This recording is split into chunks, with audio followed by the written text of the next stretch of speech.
Chama julgamento para continuidade, ação penal 2668, e agora daremos início às sustentações orais das defesas de cada um dos réus. Em primeiro lugar, falarão o doutor Jair Alves Ferreira e o doutor César Roberto Bittencourt, que farão sustentação oral pelo réu Mauro César Barbosa Cid. Sejam bem-vindos à tribuna. Tem a palavra pelo prazo de até 1 hora.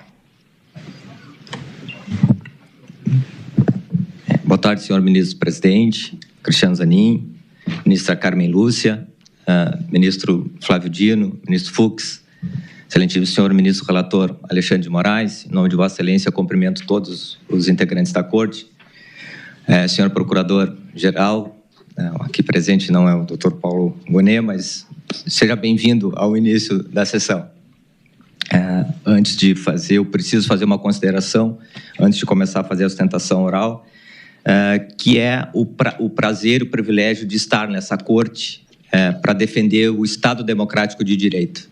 E o privilégio que é, e a responsabilidade que é de dividir essa tribuna com o professor César Roberto Bittencourt, que me passa a responsabilidade um pouquinho acima de dividir com ele o plenário. Em nome da doutora Vânia Bittencourt, companheira de batalha, e doutor Rafael, eu cumprimento todos os demais presentes aqui na Corte. Eu vou falar, nós dividimos a nossa defesa em 2 momentos, uma sobre a colaboração premiada do Mauro Cid e uma outra sobre os fatos, que acho que ninguém com mais propriedades que o professor César Roberto Bittencourt para falar sobre os fatos, e eu vou fazer algumas pequenas considerações a respeito da colaboração premiada, porque acho que, embora seja um assunto extremamente repisado por todos nessa Corte, já foi bastante discutido, mas ele é importante no momento em que as defesas continuam alegando a nulidade. Então, nos parece que é nossa obrigação, enquanto defesa, sustentar isso.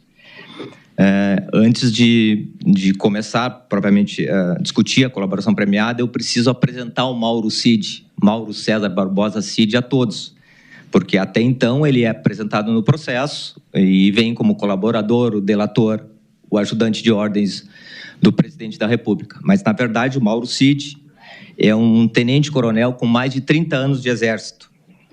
Serviu na Brigada Paraquedista e nas operações especiais do Exército Brasileiro. Foi instrutor da Academia Militar das Agulhas Negras por 4 anos. É especialista em guerra irregular e ações de comando. Foi observador militar e oficial de ligação das operações das Nações Unidas no Chipre. Participou do planejamento e envio de militares brasileiros para a Força Interina das Nações Unidas no Líbano, condecorado com mais de 15 medalhas de honra. Instrutor de paraquedismo e de comando para praças, comandante do curso de artilharias da AMAN, pós-graduado em Relações Internacionais. Autor de livros, inclusive O Brasil no Oriente Médio, doutor em Ciências Políticas e Militares, mestre em Operações Militares, bacharel em Ciências Militares pelo Exército Brasileiro. E, por último, ajudante de ordens do ex-presidente da República, Jair Messias Bolsonaro. É desse militar que o Exército chama de 01, e certamente ele é chamado de 01 por conta de sua competência. Desse tipo. Filho de um general do Exército, 4 estrelas, de um pai de 3 meninas e de um esposo, que eu venho aqui fazer a defesa. Precisamos começar discutindo alguns pontos, e nos parece que o primeiro é a validade. Muito embora a colaboração premiada do Mauro Cid já tenha sido validada por essa Corte em mais de uma oportunidade, tanto em audiência com o ministro relator, como aqui no plenário, foi validada quando ele prestou depoimento aqui, interrogatório, nos parece importante destacar algumas coisas, porque foi batido muito no processo, e certamente será alvo das próximas sustentações orais, que o Mauro Cid foi coagido. Ele teria sido coagido inicialmente pela Polícia Federal e depois pelo eminente relator, ministro Alexandre de Moraes. E acho que isso precisa ficar muito claro em relação a isso. Em relação à suposta coação pela Polícia Federal, as alegações que sustentam o vício de consentimento do Mauro Cid em relação a isso seria relativo aos vazamentos na revista Veja, em que, à época, saiu a seguinte matéria com os seguintes dizeres de Mauro Cid, entre aspas. Eles tinham a tese investigativa e eu tinha a minha versão. Muitas vezes a minha versão contradizia os argumentos que eles tinham no inquérito.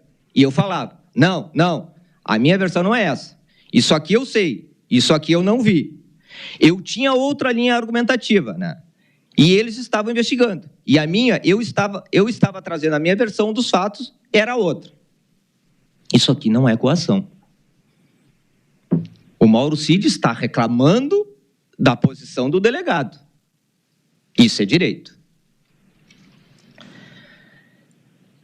E cumpre fazermos uma pergunta aqui. Qual é a versão que constou dos autos? Foi a versão do Mauro Cid ou é a versão do delegado? Qual é a versão que prevaleceu? Dizer que isso é coagido, com todas as vênias aos entendimentos contrários, seria acadêmico. Mas é possível ir adiante.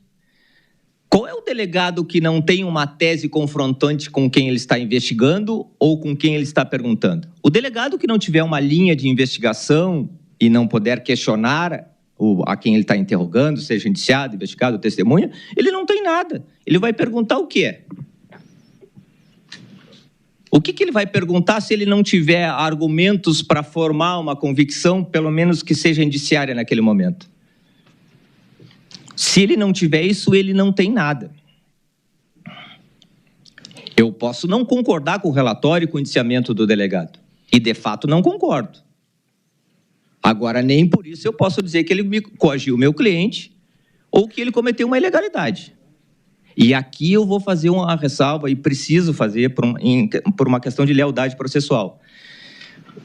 Eu preciso dizer que a equipe do Dr. Fábio Schor, que à época dos depoimentos prestados pelo Mauro Cid, sendo comandadas por ele, do Dr. Flávio Reis e Dr. Elias Milhomens, foi extremamente ética e profissional. Eles nunca falaram com Mauro Cid sem a presença da defesa. Nunca tentaram falar com Mauro Cid sem antes acessar a defesa. Se isso não é um respeito ao devido processo legal, eu acho que eu estudei mal.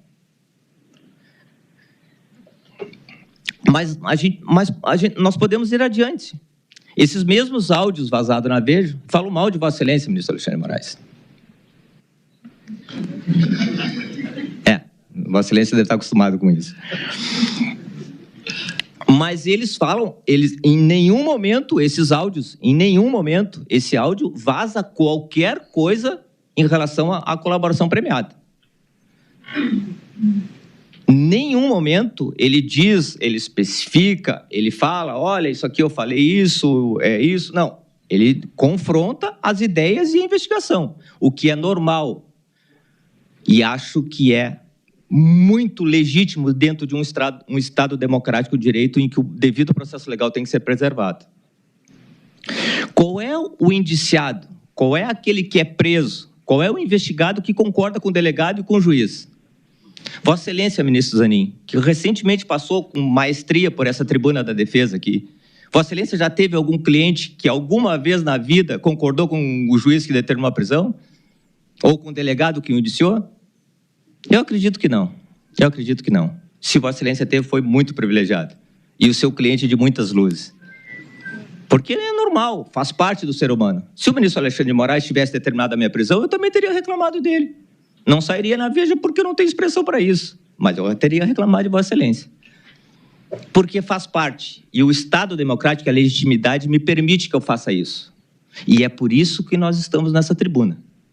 Brigando pelo Estado democrático de direito e pela liberdade, pelo legítimo processo.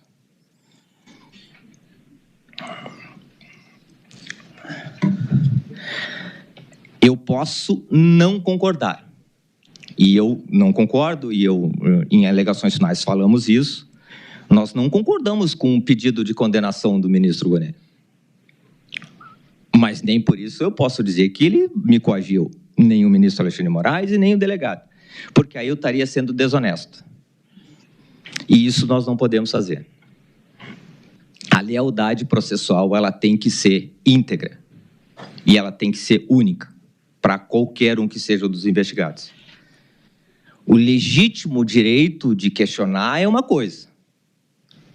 O direito de criar argumentos e provas não idôneas é outra, totalmente diferente. Teve uma outra audiência que também foi muito questionada, em que o ministro, Vossa Excelência, ministro relator, que Vossa Excelência, a audiência de novembro, acho que a última audiência que tivemos de confirmação do acordo de colaboração premiada, dia 21 de novembro, em que Vossa Excelência teria advertido o Mauro Cid. E eu vou, entre aspas, fazer a citação aqui rapidamente do que Vossa Excelência teria dito.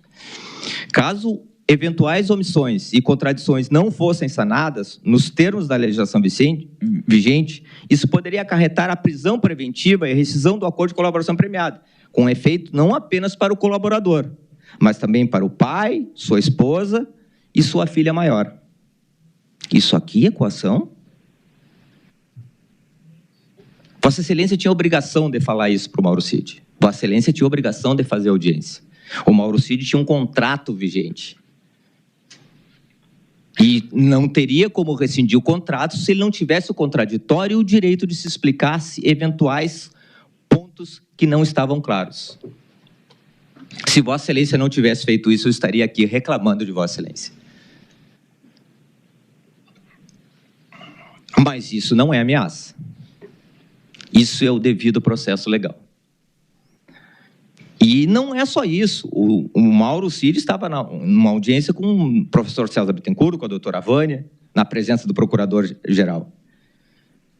Imaginar que alguém possa ser coagido em audiência diante de tudo isso, aí realmente fica muito complicado o devido processo.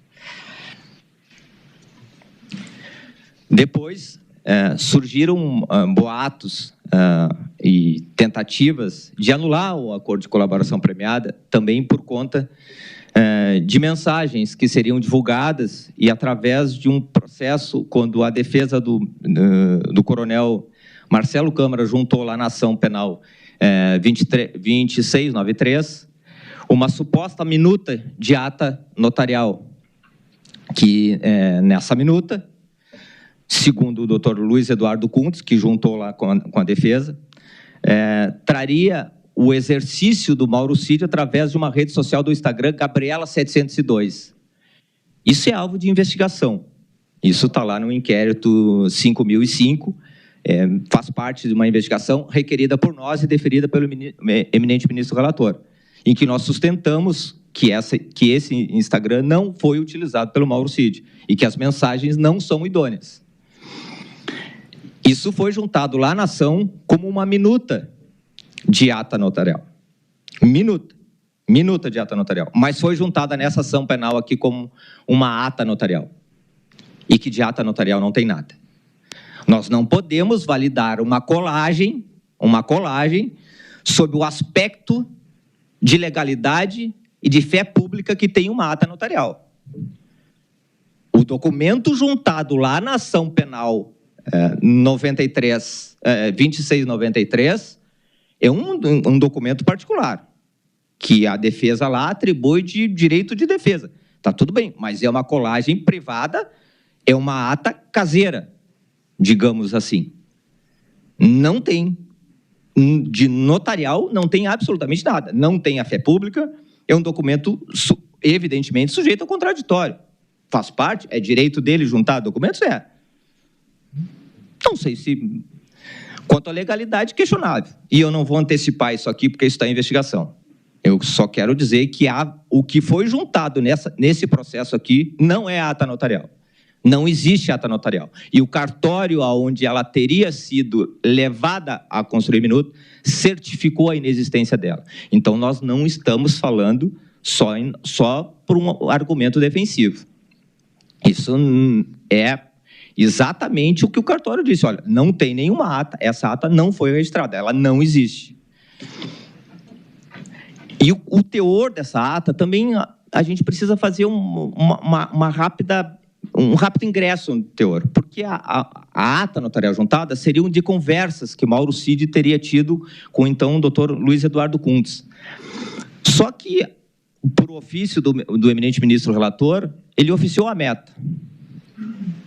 E a meta respondeu, dizendo que neste perfil, o Gabriela 700, não haviam mensagens. Mas a minuta de ata do Dr. Kuntz tem mensagem. Eu não vou dizer que isso aqui é crime, que isso é má-fé, não vou dizer nada disso, porque a polícia vai dizer, não sou eu que vou dizer. Eu preciso dizer aqui, já que as defesas se agarram nisso para alegar que o Mauro Cid vazou e descumpriu o acordo de colaboração premiada, eu preciso dizer que isso não tem credibilidade. Não, pelo menos, a credibilidade que estão tentando emprestar a ela. A fé pública. Isso ela não existe.